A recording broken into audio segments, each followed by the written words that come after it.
Welcome. In this tutorial, I'm gonna show you how to change chat themes on Telegram. So if you want to know how I did it, just keep on watching.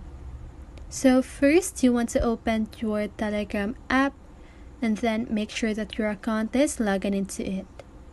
After that, go ahead and go to settings on the lower right side of your screen.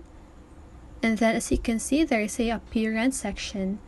So just go ahead and click that.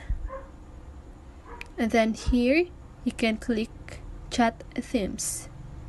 Then here, these are all of the themes available.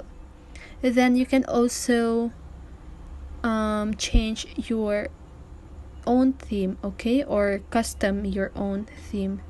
So just click create a new theme, and then here you can change colors, anything you want, then put any name that you want. So once you done that, just click done, and that's it. You're done. You're good to go. I hope this video helps you, and if it did, make sure to like, subscribe, and hit the bell notification so you won't miss a video. See you on the next one, and have a great day.